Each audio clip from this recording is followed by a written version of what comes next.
合作嘅。咁至於學生嗰度呢，嗱程翔就講咗，佢話政府都做咗好多嘢，都唔係跟自己嘅法律。但係如果你就算喺香港嚟講，有啲法律話要你乜嘅喎，你都聽過有啲叫公民抗命，就係你明知有條法律係唔俾你做，但係你要去挑戰權威，所以你去採取嗰啲行動。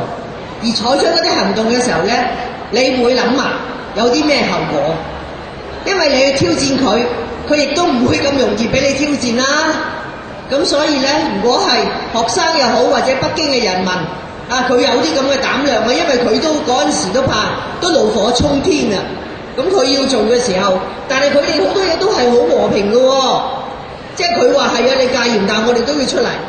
咁好多人喺電視一路睇住睇到全球啊！